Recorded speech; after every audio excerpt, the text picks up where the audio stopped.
Salut les KT, j'espère que vous allez bien. On se retrouve pour une nouvelle vidéo et on va parler de Boruto avec le chapitre 60 qui va paraître le 20 juillet 2021. Mais juste avant, si vous souhaitez avoir des informations officielles ou des rumeurs concernant les futurs chapitres de l'œuvre, n'hésitez pas à rejoindre mon serveur Discord Manga News. Vous pourrez parler avec ma communauté et moi-même tout en participant à différents concours manga pour emporter des lots comme des figurines derrière moi, des tomes manga au choix. Cela va dépendre des conditions du concours ainsi que du choix du vainqueur. Vous pourrez également avec la nouvelle catégorie avoir accès à tout type d'animé que vous recherchez pour les découvrir avec un petit trailer à la clé afin de vous donner un aperçu ainsi que les sites gratuits où vous pourrez les visionner. Vous pouvez également avoir accès à mes réseaux sociaux, que ce soit mon Twitter, mon Instagram, pour avoir tout type d'informations ou d'actualités sur les différents mangas comme Dragon Ball Super, One Piece, Demon Slayer ou encore du Boruto vu le thème de la vidéo. Je rappelle que si vous aimez le contenu de ma chaîne YouTube ainsi que mes vidéos et les théories que je vous propose, n'hésitez pas à liker, de vous abonner si vous êtes nouveau, ça ne coûte rien et ça me fera extrêmement plaisir.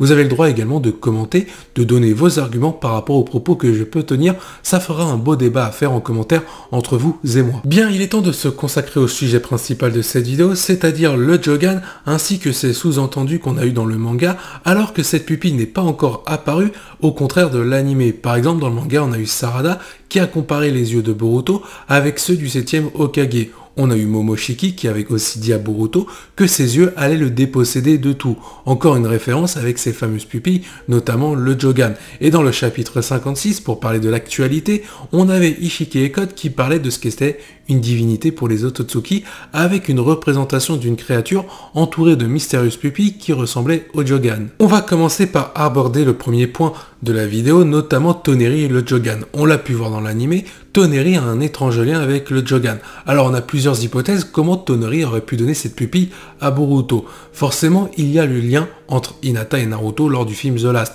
Ils ont tous les deux touché le Tessengan, Hinata par rapport à son sang et Naruto par rapport à sa puissance. Vu que Boruto est leur premier enfant et qu'Himawari est le deuxième, peut-être que la puissance concentrée d'Hinata et de Naruto avec le Tessengan a pu donner naissance au Jogan au travers de Boruto, ce qui explique pourquoi Toneri aurait un lien. Cependant, cette théorie semble moins crédible par rapport au fait que Toneri a l'air d'avoir donné directement le cadeau à Boruto ou transmis plutôt par un intermédiaire de quelqu'un, par exemple Naruto. Et là, c'est une autre théorie que je vais vous proposer. Peut-être que durant le film The Last et la période de Boruto, c'est-à-dire entre les deux, on aurait Naruto qui s'est téléporté avec le Rinnegan de Sasuke pour rendre visite à Toneri afin d'en savoir plus sur les Otsutsuki, et Toneri, afin de se faire pardonner par rapport aux dégâts causés dans le film The Last, aurait offert le Jogan que Naruto ne pourrait pas utiliser, mais par contre son fils si. Si on regarde bien, au moment de l'arc, le petit arc entre Toneri et Urashiki, Urashiki a scellé Toneri, mais juste avant de faire cela, il dit clairement à Toneri qu'il est au courant du cadeau de Toneri envers Boruto.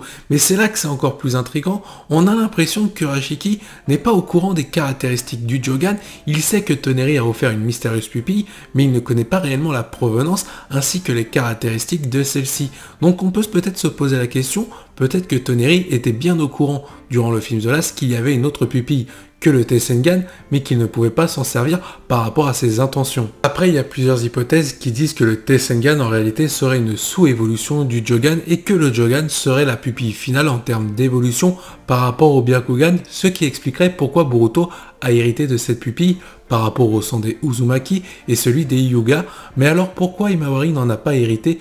Telle est la question, et ça revient un peu avec la première hypothèse, comme quoi Boruto étant le premier enfant de Naruto et d'Hinata et qu'ils ont été en contact du Tessengan, ça expliquerait pourquoi le Jogan est dans Boruto. Mais c'est là que l'hypothèse peut se conforter par rapport à Toneri. S'il était au courant du Jogan, pourquoi ne pas en avoir parlé à Naruto beaucoup plus tôt et à Hinata par rapport aux différentes menaces qui vont arriver? Momoshiki, Ishiki Otsutsuki et bien d'autres encore. C'est là que le mystère se pose, parce que dans le film The Last, si Toneri finit par épargner la planète Terre et qu'il regrette ses actions, pour se faire pardonner, il aurait dû informer Naruto par rapport aux Otsutsuki en termes d'informations qui auraient été très intéressantes pour le village de Konoha, au lieu de laisser Sasuke durant 15 ans partir à la recherche de tout type d'informations ou de reliques appartenant à Kaguya. Il y a quelques instants, j'ai évoqué une hypothèse comme quoi Naruto serait retourné sur la Lune pour obtenir des informations entre la période du film The Last et celle de Boruto, évidemment grâce à Sasuke, car on se souvient que le téléporteur dans le film The Last a été détruit lorsque la Lune s'est à moitié écroulée sur la planète Terre. Pour le coup, il ne serait pas déconnant que Naruto et Sasuke aient formé un duo pour rendre visite à Toneri pour obtenir des informations sur les Otsutsuki pouvant débarquer. Ça expliquerait pourquoi Sasuke a éliminé dans l'anime la plupart des Zetsu, et notamment s'est beaucoup méfié par rapport à cette menace qui était dans l'ombre. Pour rester concentré sur le cas de Toneri et le Jogan, car l'un ne va pas sans l'autre, on peut s'apercevoir que dans l'épisode 1, Boruto adulte face à Kawaki, il possède le Kama qu'il active, ainsi que le Jogan sur son œil droit qui est plutôt cicatrisé par rapport à sa blessure. Et donc du coup, cela nous laisse penser que dans la suite des épisodes de l'anime, on va revoir Boruto avec ce fameux Jogan, et donc une réapparition de Toneri pour continuer le développement de cette mystérieuse pupille, pour l'instant exclusive à l'anime, qui n'est pas apparue dans le manga. Par contre, je vais revenir sur un point qui est très récent, c'est le nouvel opening qui nous a été proposé avec le dernier épisode de Boruto pour l'anime.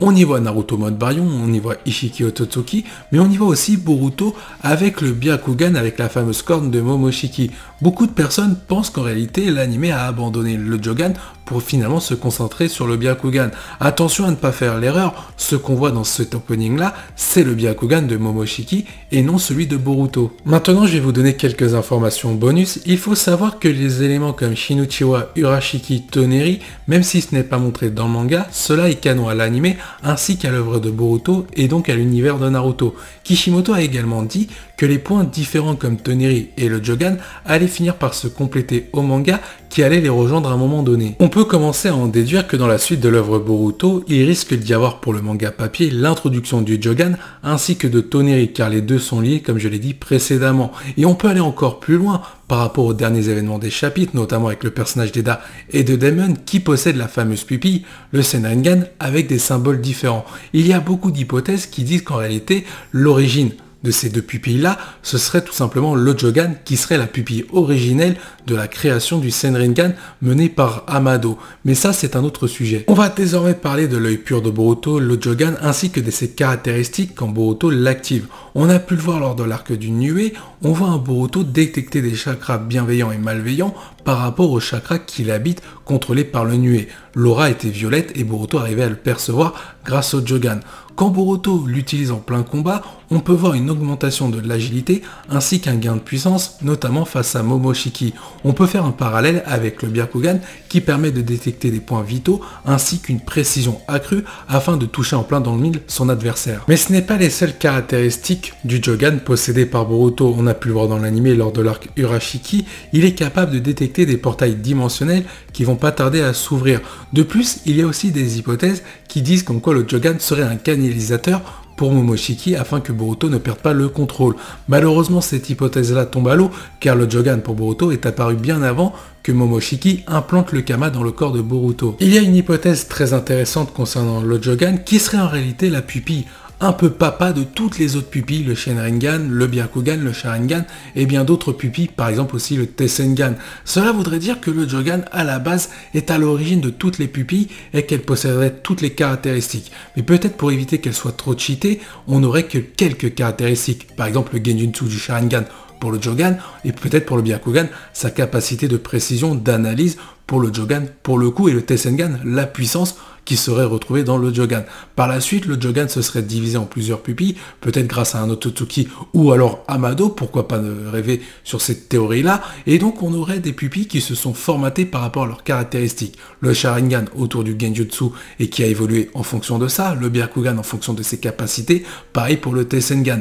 Mais de base, si on réunit toutes les pupilles, cela pourrait donner le Jogan. C'est une théorie plutôt farfelue, plutôt cheatée, mais pourquoi pas après tout. Cependant, il faut mettre comme une réserve par rapport au Jogan. Est-ce que ça sera la meilleure pupille de tous les temps? Car si on regarde Boruto lors de l'épisode 1, il est face à Kawaki, il possède le Kama, il a les caractéristiques de Sasuke par rapport à l'entraînement et l'héritage que celui-ci lui a légué. Alors rajouter le Jogan qui serait une pupille qui serait la plus cheatée parmi toutes les autres pupilles, ce serait quand même abusé pour Boruto, il serait donc intouchable. Cependant, par rapport à ce qu'on a vu dans l'anime, on a vu que trop peu de caractéristiques confirmées pour le Jogan pour dire si c'est la pupille qui sera la plus puissante. Par exemple, en termes de puissance pure, on a le Tessengan qui la surpasse. Il y a cependant pas mal d'éléments troublants. Lors de la discussion entre Ishiki et Code dans le chapitre 56, avant qu'Ishiki et son âme finissent par disparaître, il parle de ce que c'est être une divinité pour un Otsutsuki. Et là, dans le chapitre, on avait eu le droit à la représentation d'une créature plutôt grande, entourée de mystérieuses pupilles qui ressemblent au Jogan. À ce moment-là, sur l'aspect représentation, on voit ce que c'est la grandeur pour un Otsutsuki en termes de divinité, et c'est pourquoi Code en raffole.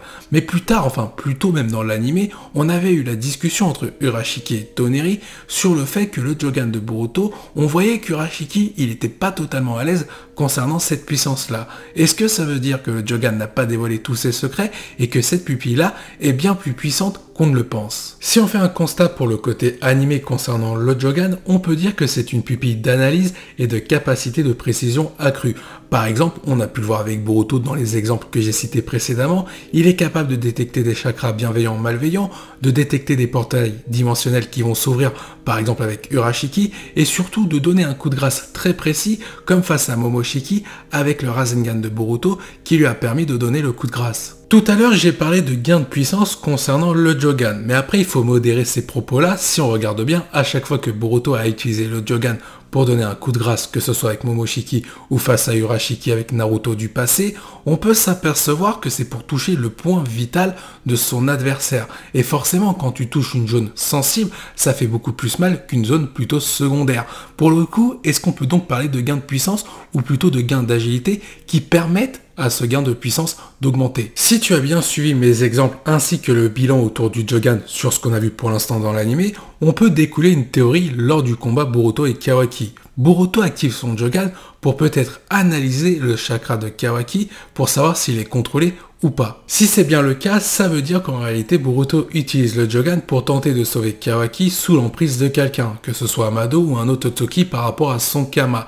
Ça expliquerait qu'en réalité à ce moment-là, Kawaki n'est ni un méchant ni un gentil, mais que son destin est contrôlé par un autre. Souvenez-vous également des propos de Toneri à l'égard de Boruto. Boruto possède l'œil pur qui permettra aux ténèbres de recevoir une lumière afin de les écarter. Et ça voudrait dire que Kawaki, lors de son combat face à Boruto, la lumière qui est en face de lui, c'est Boruto représenté par son Jogan, et Boruto va essayer de sauver Kawaki des ténèbres en lui apportant de la lumière. Ça ferait écho aussi à la vision de Mitsuki en disant que pour lui, Boruto est un soleil. Désormais, on va analyser la scène du chapitre 56 en rentrant beaucoup plus en détail avec cette créature qui nous avait été présentée entouré de mystérieuses pupilles, c'est-à-dire le Jogan qui pouvait y ressembler en tout cas lors de la discussion entre Ishiki et Code.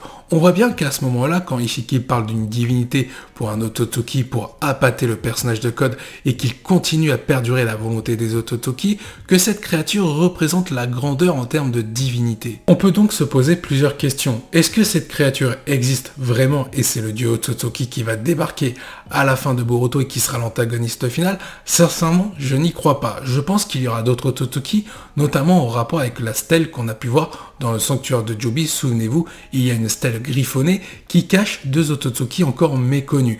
Beaucoup de personnes pensent que c'est Urashiki avec un autre Otsutsuki. Pourquoi pas, mais sincèrement je n'y crois pas, sinon ça ferait une incohérence par rapport au manga et l'anime. D'autres disent que c'est Amado et Orochimaru. Cette hypothèse est possible. Après, pour donner d'autres théories, il y a le personnage de Daemon ainsi que sa sœur Eda. Souvenez-vous, j'en ai parlé en début de vidéo, ils possèdent tous deux la fameuse pupille, le Senringan, avec des symboles différents. Il n'est pas impossible que de base, la pupille originelle soit le Jogan et qu'elle soit introduite grâce à la team de Code, c'est-à-dire la team Full Cyborg composée de Bug, de Code, d'Eda et de Daemon. Ça expliquerait qu'on aurait un double développement. Dans l'anime, le Jogan serait développé du côté protagoniste avec Boruto et dans le manga du côté antagoniste avec les personnages de Code et plus particulièrement Eda et Daemon au travers de la pupille divisée en deux qui appartient de base au Jogan. Pour donner mon avis concernant un double développement du Jogan, c'est-à-dire du côté protagoniste et antagoniste, pour le côté animé, c'est-à-dire protagoniste, ça permettrait du coup à l'anime de laisser le Jogan à Boruto et de le développer de son côté. Pour le manga, sans toucher à la cohérence de l'anime, on développerait le Jogan du côté des méchants, c'est-à-dire avec les personnages peut-être de Daemon, Eda, qui pourrait donner le Jogan avec Amado en tête de liste. Pourquoi pas, rien n'est impossible. Ça me permettrait au final de correspondre aux propos de Kishimoto qui disait que les points différents de l'anime et le manga allaient finir par se rejoindre. Il parlait certainement du Jogan. Pour parler rapidement d'Amado, il n'est pas impossible que ce soit lui qui soit à l'origine du Jogan pour Boruto pour la partie manga. Le fait que Boruto prenne le traitement, le suppresseur de Byakugan qui lui empêche de se transformer en Otsutsuki, cela va lui affecter des effets secondaires comme la réduction de sa vision en rapport avec le Byakugan. Cela peut donner naissance au Jogan. Pour en revenir à cette fameuse créature dans le chapitre 56 lors de la discussion entre Ishiki et Code, il faut savoir que toute la discussion nous a pas été montrée.